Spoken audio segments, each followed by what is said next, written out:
a lot of questions from the tailgate. We won't be able to hit all of the individual coach questions, but I've seen this one a couple times, so I figured I would go ahead and give you the answer if you don't have it pulled up already. Where is Mike Elko? And the answer is, wait, I lost him. Tom, what Mike sounds like? Is this year he's ranked 32nd. 32nd. That is a jump 12 spots. 12 spots. He was 44 last year. He after year 1 at Duke, another year 2 was successful at Duke. He's now the head coach at Texas A&M. 32. How does that feel? How does that look to you, Bud? I went 25. By the way, our folks at Irish Illustrated pointed out that Mike Elko is actually maybe the best answer to, can you guys think of a coordinator who came in and instantly fixed something? When Brian Kelly went from Brian Van Gorder to Mike Elko, it was an absolute dynamite turnaround immediately for Notre Dame. So to call back to the mailbag 2 weeks ago, that I am really impressed with Elko. I think Duke is an extremely hard job to win at. Like, the guys who have won at Duke are some of the best coaches of our lifetime. Steve Spurrier, the guy who was Peyton Manning's quarterback coach, Cutcliffe, and then Elko really impressed me with how prepared those teams were. I think he does a nice job of finding a bunch of hidden edges and really playing to his team's strengths. And I think one of the most impressive games for them, honestly, this year was the game against Wake, right? I mean, both quarterbacks are out. They got to play some true freshman kid who was not real highly recruited, and they got it ready enough to play a very competitive ball game. And hey, Grayson Loftus is Malik Murphy's problem now. All right, we're not ready to name Malik Murphy the starter yet. Grayson Loftus, attorneys at law, he's still out there pushing them this spring. I had him 25. I think he's a good coach. Yeah, I had him 36. There's a great. We want to talk about coaches that have a chance to make a big jump. Let Elko win 9 at A&M. Yeah. Let Elko win 9 games, and you pair that with the Duke success, and you pair that with the successful track record as a defensive coordinator. That's somebody who's going to be making a 15 or spot plus jump, even after already making another one. That, by the way, is something that I have seen, because we've been doing these for 10 years now. And if you win games in the SEC, I don't have the exact math, but every win improvement is worth like 5 or 6 spots in these rankings compared to other leagues. Like, if you do it in the Big Ten, you might jump up 3 spots. If you do the same thing in the SEC, you jump up 10. Whereas if you lose more games in the SEC, you only fall a couple spots. But if you do it in the Big Ten and the ACC, it's like, get this guy out the damn rankings. He's in the 50s. Hell, Bud might put Lincoln Riley at 30.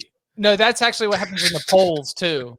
I mean, it's very similar. It's like the SEC gets like they get graded on a curve, the coaches in our coach rankings. That's why if Dabo goes 9-3, it's more like 9.5 because he had to play Georgia and South Carolina. Come on. 9-3 is like a 10-win season. All right, guys who have the most movement potential up or down this coming season. Obviously, Lincoln Riley. We already talked about that. If Ryan Day doesn't win the Big Ten, he's Cristobal. Yeah. Like, I think Cristobal is either going to go to top 10 or he'll be outside the top 30 with this roster in this ACC. Where is he? He's already outside the top 30. He's at 35. Okay. Well, he'll either, I don't know, outside Mario was top 15. He was 40th on my ballot. Sonny Dykes has a chance to move. I think he's close to his ceiling. He's 22nd. Yeah, I guarantee you Sonny Dykes is going to drop no matter what, unless TCU wins the Big 12. Yeah. I just think that's kind of good. That's what happens to the Cinderella story, I think. They just, like, look at Luke Fickell already. He had the one down season at Wisconsin, and he dropped 8 spots. He was top 10 last year. Drinkwitz could go up if they make the playoff. He's going to be top 15 if they. Eli climbed 30 spots this year. So how about this one? Venables. Oh, sorry. Joey McGuire down at 44 right now. Climbed 2 spots from 46. And I thought last year Texas Tech was all right. They had to deal with a lot of injury issues. If they are able to seize that Big 12 opportunity and find themselves up in the mix or playing for a Big 12 title on the first Saturday in December, I think Joey McGuire sees a bump. For sure. Yep. But I also think unless he does that, he's probably going to stay exactly where he is, because I feel like whoever the Texas Tech head coach is, that's somebody that could easily be ignored by many of the voters. Just think, he's like 40 something. Let's see. Jonathan Smith, it could go the other way. He's at 27 right now. Michigan State. Michigan State's going to be in a tough position. I could see him. I mean, we are ranking 68 coaches. If you are in the top 30, then you're like top half of this group. Right now, Jonathan Smith deservedly up there in that top half, but I think the margins are so thin when you're talking about number, 25 to 35 or 40, that if Michigan State goes out there and goes 4-8, then we'll probably see Jonathan Smith. If he doesn't fall, I think he'd get jumped. Mm-hmm. Again, as I said earlier, we haven't seen this kind of movement in these rankings because of all the changes. But my money would be on the guys who climbed a bunch or fell a bunch are the ones most likely to move or drop. Like, if Texas has a down year, is Sark still going to be a top 5 coach? Because he was 37 last year. He climbed 32 spots. Eli Drinkwitz climbed 30 spots. Jedd Fisch climbed 30 spots. Dan Lanning climbed 27. Kalen DeBoer climbed 24. If Alabama goes 9-3, is Kalen DeBoer still going to be in the top 10? Yes. I don't know. Their win totals, what, 8.5? I don't think people are going to look at it that way, though, bud. Like, when they're voting, it's going to be like, he coached at Alabama and only won 9 games. They didn't even get to the playoff. 10, top. Oh, we had him 7th. Wow. Yeah. So I think that's too objective, bud. That's too sensible and objective to use coaches and grade them against their Las Vegas win total. Marcus Freeman is another guy who will move a lot. One way or the other? In either direction, yeah. Yeah. I love the quarterback room they're building there. I think he actually is landing some premium prospects now, especially like in the last 18 months. And if they don't put it together, and go 10-2, 11-1, I think he'll drop a pretty good bit. Could Mac Brown drop even further? He fell 15 spots this year. Yes. From 22 to 37. If you retire, you just drop all the way out. Dave Aranda, by the way, is who fell the most. 54. He was 28 last year. He's 54 this year. Sam Pittman dropped from 42nd to 59th. That's a 17 spot drop. And then there was PJ Fleck, who went from 24 to 39, which is 15. All right. What do some of those guys have in common? Bad hires. Oh, assistant coaching hires? Pittman botched the coordinator hire.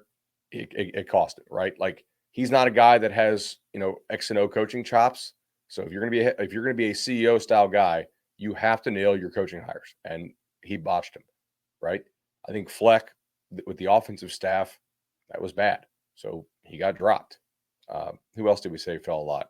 God, that is such a good analysis, like just a good little nugget to take away in terms of, the coach rankings released today. We're going to continue. We're giving you our, the first press of the olive, as I would say, but we're going to be asked about this on CBS Sports HQ. We're going to be asked about this on Radio Hits. We're going to be talking about these coach rankings for the rest of the week. I'll shout you out, but I think that's a great note for the coaches that are dropping. Are they having bad seasons? Yes, but let's go deeper. They are not doing a good job of the staff hiring process, and that's really impacting the results on the field in a big way. I am really stunned because let's see where I had Aranda. I am stunned at how rapidly Aranda rose and then came back to earth in terms of the excitement of, the LSU national championship season. Everyone thinks he's like this. He's just a different guy. He's so, he's so heady, and he gets Baylor to he was going to get the USC job. He gets Baylor to the Big 12 title game. And then all of a sudden, the wheels just kind of fall off there. It's been remarkable. And I think that staff hires is a good thing to be able to point to instead of just shrugging your shoulders. What was he last year after a 6 and 7 season? Who? Aranda. Aranda was 28th, but that was like a big drop too. He had been he jumped up to 14 or something. Yeah, he was top 15 and then dropped 14. He was one of the biggest droppers last year, which is funny. So it's 2 years in a row. Dave Aranda has been one of the biggest fallers. I would just say, I bet you that the guys who drop and rise disproportionately or like the big drops and big risers are inappropriate reactions to close game win-loss record. Like Aranda's year when he went to the Sugar Bowl, they were 5-1 in single score games. Right? It like really good teams don't typically play 6 single score games. And then to go 5-1 in them, like there's some skill in that, but it's also quite a bit of luck. Was Joey McGuire a materially worse coach last year than he was the prior year? No, the prior year they had crazy good close game luck, and last year they had some injuries and some like close luck losses. I don't know. I don't know where I'm going with this, but when I hear about some of these drops, I'm like, yeah, that team was good and also really lucky the year that he got bumped up. Yeah. Unfortunately, when we only have 12 data points in a regular season, Right. like we're going to draw on a lot of stuff that just ends up being lucky. The numbers say Xander Schauffele should be more like one of the top favorites to win, and the betting markets are like, yeah, but does he have the dog in him? Right, exactly. like when you're comparing the implied odds of the model versus the betting markets, like Xander stands out, and it's like, gee, why is that? Oh, it's because all the betting markets are like, you don't have that dog in him.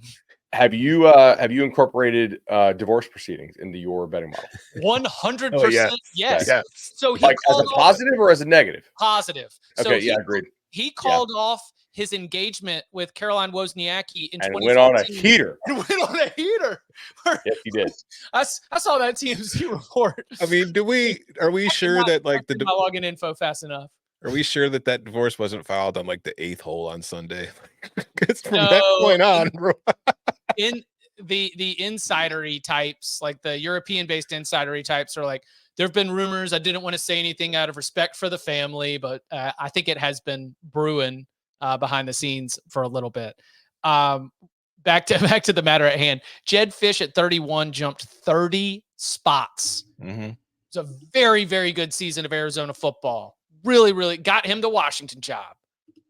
Buddy, that's a big adjustment. Yeah. Feel a little high. I'm not knocking Jedd Fisch. I'm just saying that, especially when you compare him to the other coaches that are around there, the length of tenure that we're talking about. Yeah, where did I hit? I had Jedd at 43rd. I had him 36. So somebody had him really high. Yeah. No, I don't know if he'll fall much, or I mean, I think he's more likely to rise simply because if he wins again, being at 31, he'll jump up. Whereas if Washington goes 7-5, he'll probably still be ranked in the 30s next year. For the record, I have him at 40. So it's not that I take as much issue specifically with the spot of 31. It just is a wild reaction to. So you had him what, 30? 40. 40. Bud had him at 36. I had him at 43. And he Show yourself. Finishes 31st, huh? So somebody has him like top 15. Yeah, probably. Yeah. Which you're taking bets on this in the private chat and really buying in after the one great season. Yeah. And listen, I've been a Jedd Fisch guy, but what was I saying that first year there, Chip, when they were winning like 3 games? They play hard. That's right. They've been playing hard from the start. So I wasn't surprised to see it happen, like the improvement come. But I do think there was some to last year's improvement that might not be repeatable. All right, so I'm going to drop a little Easter egg. We're here in the 55th minute of the episode. Both of the names that Bud just submitted as the potential Jedd Fisch, how would you describe somebody who like outliers? Yeah, Jedd Fisch outliers. So both of the names that Bud has suggested, I'm going to try to get as a guest at some point in the next 2 months, and we'll ask them both. Okay. I'm going to say it's the first one. Huh? Oh yeah.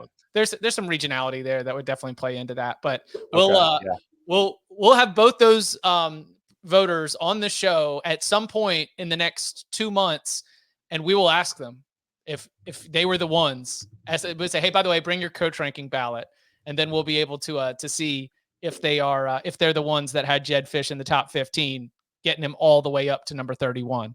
Yeah. Anything else? Yeah. Since Tom wasn't here on Monday, who was the guy that you struggled with the most? Oh, good question. Oh,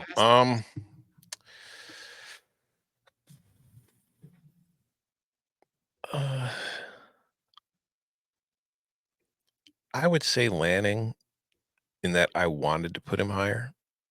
I had him at 15th because I really like Dan Lanning and I really like where that program is going. And based on that, I wanted to put him higher, but I just couldn't justify putting when he hasn't won the quote unquote big one yet. I couldn't justify putting him ahead of some of the coaches that I all had ahead of him on my ballot. But as far as guys who haven't quote unquote won anything yet, he's the highest coach on my ballot. And then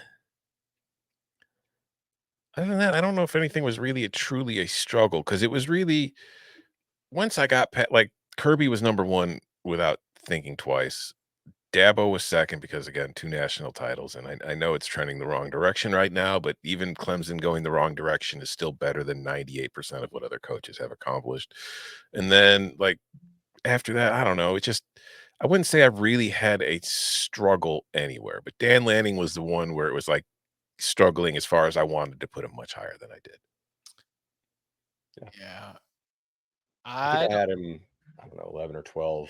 And Lanning? what I had him? I had 12. I had him 11. So yeah, just as far as like my favorite, like if I was doing it from your perspective, Bud, of who would I hire? top 5. Top 5 for sure. Yeah. I think so. And like I think the guy is probably a very good coach, but you know, like I have a couple like nitpicky questions. Oh, like 3 losses to Washington? Yeah. The D coordinator situation there, like is that a good one? I think he's a hell of a recruiter because I know how he recruited under Kirby, but also Oregon's collective is probably second to none. So how do you separate collective ability versus recruiting ability? Now, I think there's still a lot of stuff that coaching staffs have to do. It's not just buying players. I don't know. Like getting him top 15 is mostly reflective of not losing games you shouldn't lose and roster building, which is a pretty important part. He also has shown the competency to change coordinators. When Will Stein or when Dillingham got hired away, like the Will Stein pick was a damn good one. I mean, he's had 2 seasons where he entered the final week playing for a spot in the Pac-12 title game. He played for another Pac-12 championship. They have been nothing but successful. They have not reached all of their goals, but they have been successful. Dan Lanning consensus at 9. That means we've got a Lanning fan. We've got a Dan Fanning out there who's even skewing it up even further. I had a lot of trouble with Bill O'Brien. I had no idea what to consider. Do you give him Penn State credit at this point? Or is that so far gone that it shouldn't factor in?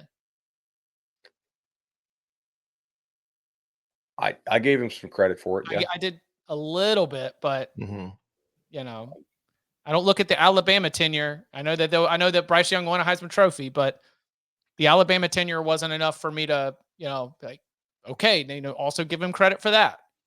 So I have 50th, and that's probably too negative. Well, he's 51, so someone was even lower than you. Wow. Okay. I had Bill O'Brien 34th. I was not going to put him top 30, but giving him credit for stuff he had done previously, still had him up there. I had Bob at 53rd. It's a tough one to rank. It is, but part of that for me was also just like the time away as head coach. It's like what he did at Penn State is one thing, which was impressive considering where that program was and what it was dealing with. But just the time away is kind of like, all right, well, we got to see. It's because the sport has just in the last 3 years, the sport has completely changed now. Agree. Love all of y'all's interaction. Again, you can check out over on cbssports.com. The full 1 through 25 is going to be posted here today. That's where you can find this consensus list. Of course, we loved running it down with you all this week. Monday with our ballots, Wednesday reacting to the consensus list. As I said on Monday, if you want to jump in the big old bag of mail with something very specific, you leave us a 5-star review. In that review, you put your mailbag question. We will tackle it in a future mailbag episode.